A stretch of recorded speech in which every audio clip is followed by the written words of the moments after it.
Alors bienvenue dans cette nouvelle vidéo. Donc aujourd'hui je voulais parler parce que c'est une question qui revient souvent, de quel diplôme j'ai exactement, de quelle école j'émane, quel est mon parcours scolaire, etc. Alors moi j'ai un petit peu de mal avec la notion de diplôme parce que j'ai vu des gens qui sont très performants et qui n'en ont pas beaucoup, et d'autres qui au contraire ont des titres ronflants et malheureusement au niveau, au niveau de leurs compétences, je pourrais émettre un doute à ce niveau-là.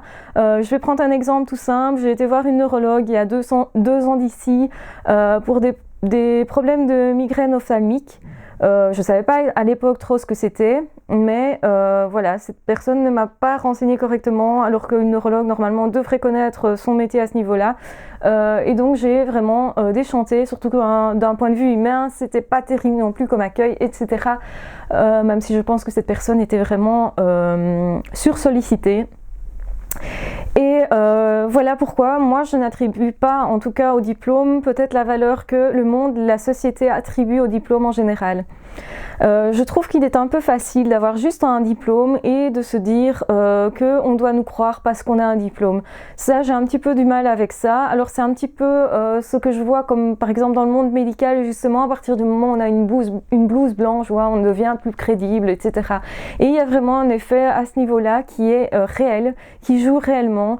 Mais je pense que la plupart des gens ne sont pas conscients de ça et attribuent parfois une valeur d'autorité à des personnes juste parce qu'ils ont un diplôme, etc.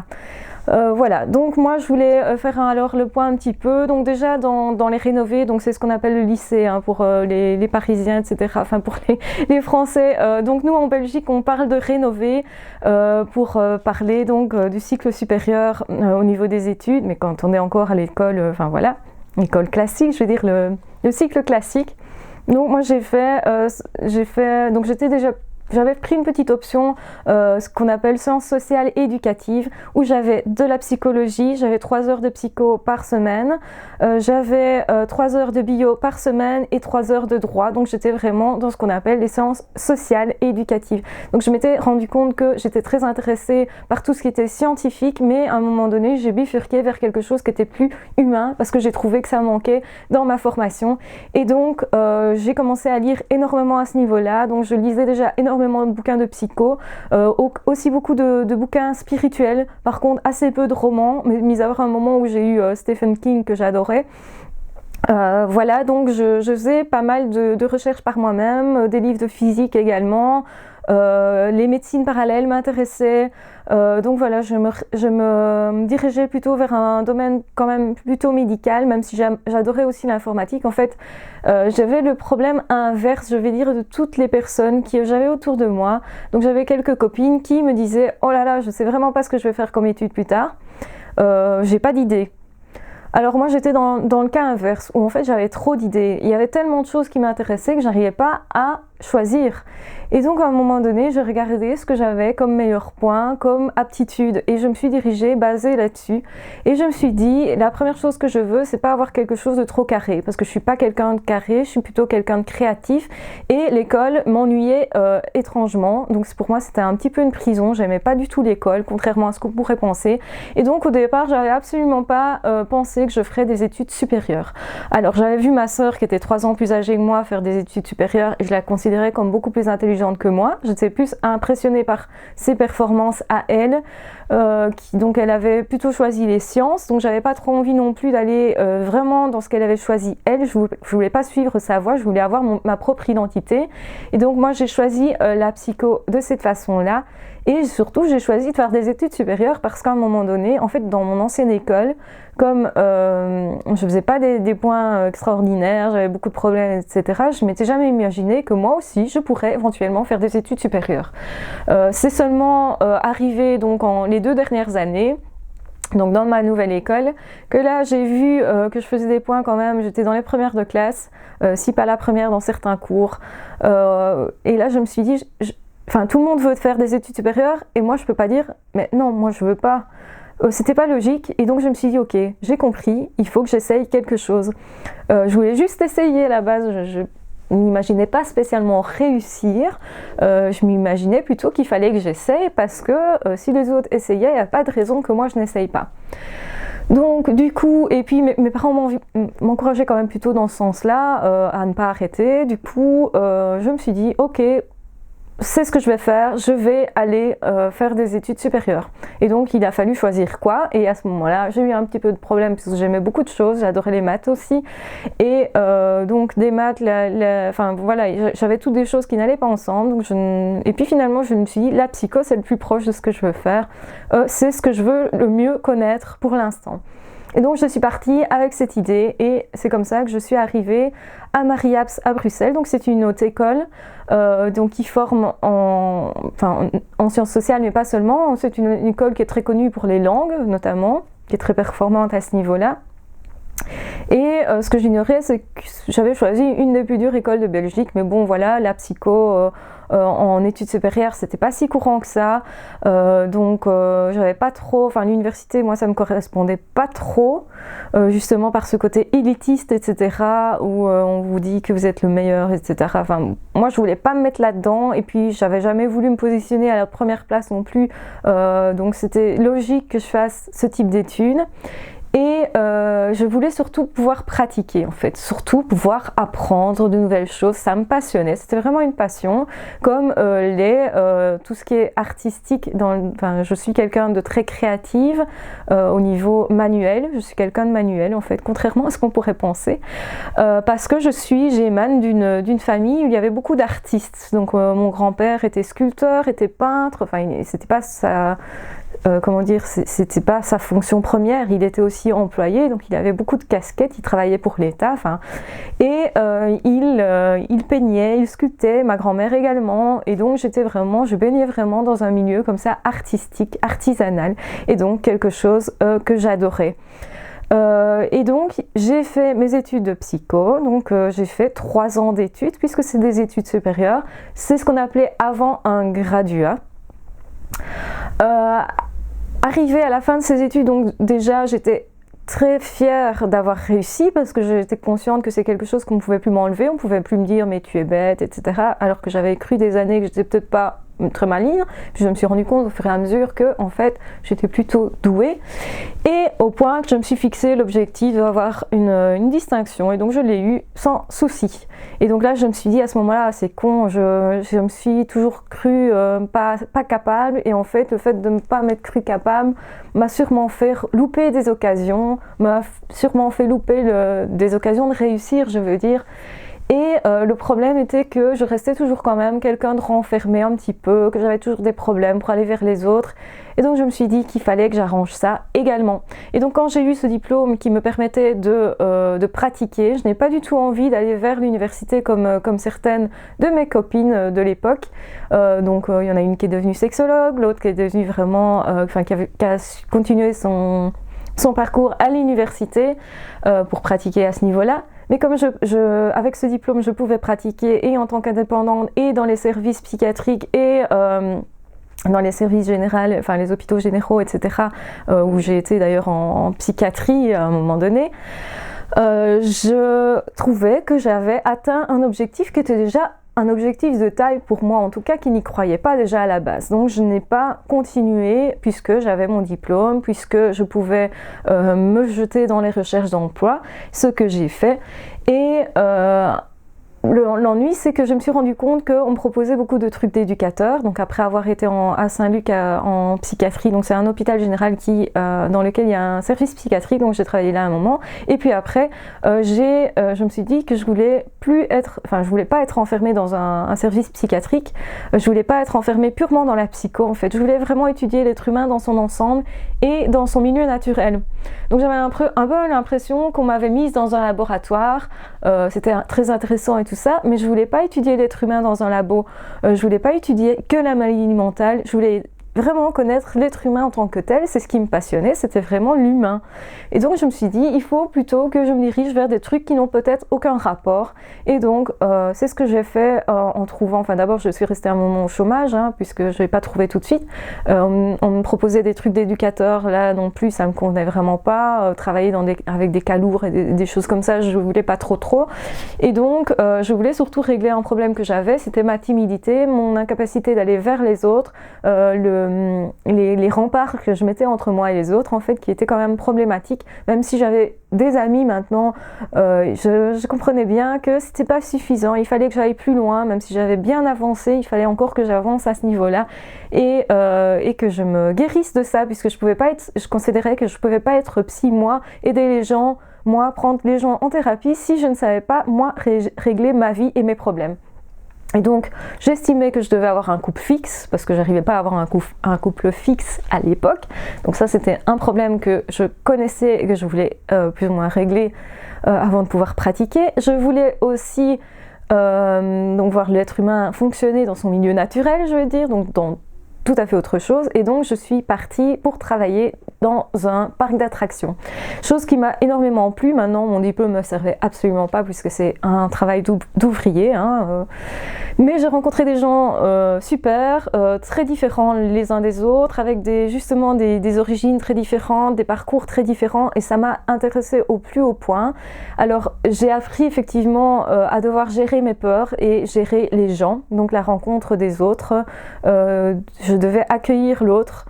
J'étais vraiment dans une situation où j'avais pas le choix et je l'ai fait exprès et ça me convenait plutôt bien parce que je devais travailler ça et il n'y a pas d'autre façon de le travailler que de se mettre dans des situations qui nous font peur justement. Et j'ai commencé à devenir moins timide, plus à l'aise, etc. et à me sentir nettement mieux. Même si je paraissais pas toujours timide à l'extérieur, mais j'utilisais beaucoup l'humour et des choses comme ça. Mais face à un nombre de personnes impressionnant comme ça, je comprenais que je savais gérer les gens et donc ça m'a apporté énormément. Mais évidemment, c'était un boulot qui était saisonnier. Donc, arrivé à la fin de la saison, je suis partie avec donc des personnes avec qui sont des amis également, qui sont chères à mes yeux aussi. Je suis partie avec eux pour déposer des CV dans un centre commercial qui venait d'ouvrir parce que je trouvais aussi qu'être vendeuse, ce serait quelque chose qui me servirait parce que justement là aussi j'étais obligée d'aller vers les gens, d'accueillir les gens, etc.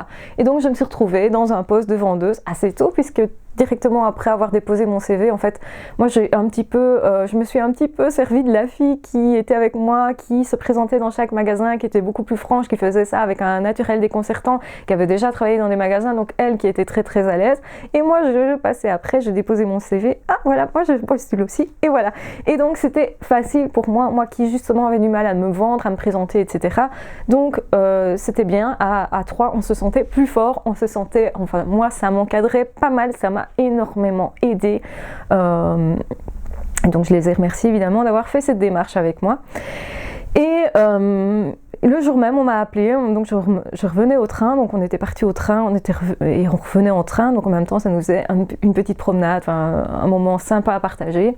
Et en revenant, on m'appelle sur mon GSM pour me dire, voilà, représentez-vous au magasin parce qu'on aimerait bien engager quelqu'un et c'est votre CV qu'on a sélectionné. Donc déjà j'étais un peu étonnée, puis quand je me suis présentée au magasin, donc je suis revenue le lendemain, dans le magasin, en fait j'ai appris après que c'était parce que mon CV était le premier de la pile mais qu'on l'avait pas du tout sélectionné. Parce que le gérant m'a reçu, il voulait me faire un entretien, il m'a demandé est-ce que tu parles néerlandais. Malheureusement je parlais pas néerlandais, lui parlant pas vraiment bien français, il était là depuis quelques jours, il a demandé à l'autre vendeur en fait qui venait d'être engagé, ce que je ne savais absolument pas non plus, lui a demandé de faire l'entretien. Et donc l'entretien, ça donnait vraiment rien parce que moi j'avais pas d'expérience vraiment là-dedans. Et donc on m'a demandé est-ce que tu sais tenir une caisse? Ben non. Est-ce que tu as déjà travaillé dans un magasin? Ah ben non. Est-ce que tu connais quelque chose en jeux vidéo? Parce que c'était des jeux vidéo. Ah ben non. Donc en fait je ne connaissais rien, vous voyez le tableau, et puis à un moment donné on me demande mais est-ce que tu sais faire des emballages cadeaux? Et là j'ai fait ah ça oui. Tellement j'étais soulagée de dire un truc qu'enfin je pouvais faire. Et je me suis dit mais c'est impossible, on va jamais me prendre comme ça, je sais rien faire, je l'ai clairement dit et tout ça. Et puis il regarde mon CV, il me dit ah mais tu viens de telle école, comme c'était une école, enfin c'est une école qui a beaucoup de réputation, que les employeurs connaissent, etc. Il m'a fait ah oui quand même tu viens de cette école là, oh ben ça ira alors qu'il m'a fait. Je dis oui, mais enfin bon, j'ai répondu non à tout. Je me suis dit, ils vont pas me garder juste sur base du fait que j'ai fait cette école-là. Et eh bien, contrairement à ce que je pensais, ils m'ont engagée sur le champ.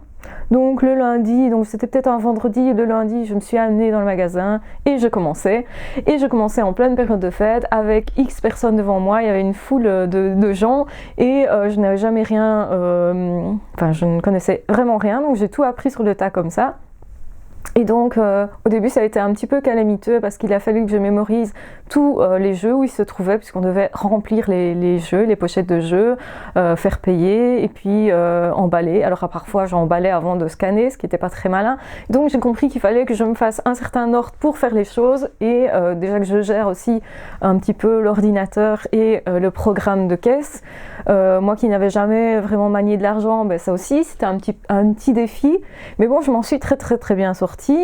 Surtout qu'on me demandait de gérer le magasin toute seule à certains moments, donc j'étais toute seule pour l'ouvrir ou pour le fermer. Et donc finalement ça s'est très bien passé et ce qui a fait que j'ai été engagée, je l'ai su après, c'est que le gérant lui avait juste eu avant moi quelqu'un qu'il avait engagé qui était vraiment pas honnête et qui disait qu'il savait tout faire et au final il savait pas faire grand chose. Et donc moi quand il m'a vu et que j'ai dit ah mais non ça je sais pas faire, il s'est dit c'est quelqu'un d'honnête et c'est justement de ça qu'on a besoin pour tenir un magasin, quelqu'un à qui on remet la clé du magasin, à qui on va demander de porter dans son sac à main, je sais pas si vous voyez le tableau, dans son sac à main la recette de tout le mois, hein, donc c'est des quantités d'argent astronomiques pour le déposer à la banque. Je veux dire, voilà, ils avaient vraiment besoin de quelqu'un comme ça. Moi, j'ai jamais imaginé que je pouvais décrocher un emploi en disant ah ben non, ça je sais pas faire, ah ben non, ça je sais pas faire, et voilà. Donc voilà. L'honnêteté parfois paye, et c'est vrai que ça fait plaisir. Et du coup, je ne sais plus d'où on était parti. Je pense que je parlais de ma formation. Voilà, je parlais de ma formation et de mon parcours en gros. Et donc après ça, effectivement, je me suis toujours dit je vais revenir un jour vers la psycho, etc. Je n'ai pas eu le besoin de continuer une formation, bien que j'ai fait un post-graduat pendant un petit moment. En fait, la période où j'étais au chômage, j'essayais de m'occuper. Donc j'ai fait des cours du soir en anglais parce que l'anglais, moi, c'était pas génial, mais bon, je me disais autant travailler ce qui n'est pas génial, au moins apprendre quelque chose. Enfin, parce que en fait, les profs, j'accrochais pas avec, hein, c'était plus ça qu'autre chose. Avec le recul. Et quand j'étais au chômage, j'avais beaucoup de temps et pas trop d'objectifs, je savais pas trop où je devais aller. C'est parfois difficile de voir par où on doit aller. Trouver ses passions, c'est pas évident, mais il faut les trouver, il faut les chercher en tout cas. C'est déjà pas mal de les chercher, même si on ne les trouve pas. Si au moins on cherche quelque chose, qu'on tâtonne, il faut essayer des choses. Moi, c'était mon objectif, essayer des choses pour voir ce qui me plaisait. Et donc, j'ai trouvé que le contact avec le public me plaisait pas mal, même si ça me demandait beaucoup d'efforts aussi, puisque dans ma personnalité, je suis plutôt quelqu'un qui a tendance à se mettre en retrait, à rester dans son coin, etc. Je dois parfois faire des efforts pour m'intégrer dans des groupes et des choses comme ça, parce que j'aime mieux regarder à l'extérieur, me mettre à l'extérieur, analyser les autres, plutôt que de me mettre dans un groupe. Et donc je sais que quand je suis en groupe, je dois parfois faire attention, je dois parfois faire des efforts. Et parfois j'y arrive pas, hein, je dis clairement, voilà, j'y arrive parfois pas. Parce que j'ai pas envie à ce moment-là et que voilà, j'ai un petit peu un sale caractère à ce niveau-là, je pense. Ça dépend un petit peu de la situation. Parfois j'ai envie de me mettre dans les choses et j'y arrive pas. Parfois j'ai pas envie et j'y arrive pas parce que de toute façon j'ai pas envie. Et voilà. Donc je pense que vous aurez compris que mon parcours n'est pas en ligne droite, bien au contraire. Je m'intéresse toujours à autant de choses. Donc malgré le fait que j'ai choisi des études en psycho, j'ai bifurqué après, puisque j'ai été dans les magasins. Après, j'ai travaillé par intérim et j'ai tâtonné plusieurs choses, parce que justement, je voulais savoir ce qui m'intéressait pas, ce qui était sympa et ce qui était pas sympa. C'est normal, je me cherchais en fait. Et puis, à un moment donné, par intérim aussi, j'ai été j'ai été amenée à postuler chez un employeur, donc je cherchais plutôt quelque chose d'administratif parce que je trouvais au final que j'aimais bien me servir de mes deux mains, mais c'était pas suffisant, il fallait aussi utiliser mon cerveau quelque part, j'étais consciente de ça. Et donc du coup, je me suis rendu compte qu'il faudrait peut-être que j'essaye quelque chose d'administratif. Et donc c'était justement dans les soins de santé, ce qui me convenait aussi. Et donc au final, cet employeur m'a engagé. Donc il y a eu des contrats d'abord intérimaires, puis cet employeur m'a engagé d'abord un an et puis indéterminé, et j'y suis toujours. Et donc ce qui s'est passé ensuite en 2012, c'est que j'ai eu envie j'ai eu l'impression que connaissais un petit peu déjà le boulot. Et pour ne pas me lasser trop vite, je me suis dit qu'il fallait que je fasse autre chose sur le côté. Puisque vous savez sans doute que les surdoués se lassent très vite parce que moi j'ai tout le temps besoin de quelque chose de nouveau, tout le temps besoin d'être nourrie intellectuellement. Donc les bouquins, je continue à en lire, pas autant qu'avant, mais j'en lis quand même pas mal. Donc je ne sais pas me passer de lire. Et du coup, ce qui se passe, c'est que j'ai été demandée pour diminuer mes heures pour pouvoir pratiquer une activité complémentaire. Puisque une activité complémentaire, c'est pas très risqué. En tout cas, ici en Belgique, en tout cas, quand on a une activité d'employé, c'est intéressant de faire quelque chose en tant qu'indépendante en complémentaire. Au niveau des cotisations, c'est pas très cher, c'est acceptable. En plus, on vous rembourse si vous ne dépassez pas un certain montant. Donc, c'est vraiment quelque chose qui ne demande pas tant de risques que ça. Mais malgré tout, par rapport à l'optique familiale, parce que c'était pas trop dans mon éthique familiale, j'ai dû un petit peu affronter les peurs que j'avais aussi à ce niveau-là et oser, c'est un défi que je dois faire aussi. Et je m'étais dit, mais voilà, je suis passionnée depuis toujours par la création de bijoux en fait. Et j'adore créer de mes mains, de faire des choses créatives, donc ça vient de mon enfance évidemment. Et j'ai commencé, j'avais 14-15 ans et je n'ai jamais arrêté parce que j'ai toujours trouvé que ça me relaxait énormément, que ça me permettait d'exploiter en fait, j'étais pas consciente que j'exploitais un potentiel là aussi, mais je pense que ça m'a toujours rassurée, toujours calmée. Quand j'étais plus sûre d'être quelqu'un de bien, je me disais, ah mais si, tu vois, tu sais quand même créer quelque chose de bien, donc indirectement, on peut dire que tu as quand même une valeur. Et ça, je me souviens quand j'ai vraiment eu des problèmes à l'école, quand j'étais adolescente, que j'ai été harcelée à l'école et que j'avais vraiment perdu confiance en moi.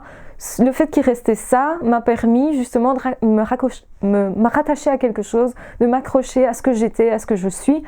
Et je pense que ça me définissait pas mal. Du coup, je me suis dit, ok, je vais lancer cette activité-là comme activité complémentaire, entre autres. Et là-dedans, j'ai ouvert le droit d'exercer à nouveau en tant que psy, hein, puisque j'avais le diplôme à ce niveau-là pour exercer aussi comme indépendante. Et donc je me suis dit que j'allais forcément revenir là vers ça aussi. Et donc comme vous l'aurez compris, j'ai plusieurs casquettes. J'ai un emploi actuellement donc chez un employeur. Je ne vais pas non plus donner toutes les références que j'ai, hein. C'est pas un CV que je suis en train de faire, donc voilà. J'ai mon activité en tant qu'indépendante, donc avec ma petite société, etc. Qui existe depuis pas très longtemps de façon officielle on va dire, mais l'activité en tant que telle, l'activité de création a toujours existé dans ma vie et vraiment quelque chose que j'ai estimé être important et à laquelle je voulais donner une place davantage. Et pareil pour la psychologie, puisque c'est vraiment mes passions sont vraiment là. Et voilà. Et donc, pour ceux qui étaient vraiment intéressés de savoir quel était mon parcours, quelle était ma formation, parce que j'ai reçu des messages, enfin un surtout récemment, qui me disait que je n'étais pas assez précise sur ma formation. Je pense que là, c'est vraiment précis. Je vais vous mettre en barre d'infos pour vraiment que ça soit précis. Et pour ceux que ça intéresse, en barre d'infos, je vais mettre un lien vers mon école donc, à Mariaps, donc Bruxelles. Je ne fais pas de pub, hein, c'est vraiment juste pour les gens qui ont envie de regarder ou éventuellement les gens qui ne savent pas que ça existe parce que peut-être on pense que quand on fait la psycho c'est d'office l'université. Ici en Belgique en tout cas c'est pas vrai. Il y a une autre école à Liège qui a ouvert à peu près, qui n'avait pas encore délivré de diplôme quand moi j'ai commencé ces études là. Donc maintenant elle a quand même fait du chemin cette école là, je pense qu'elle est valable aussi.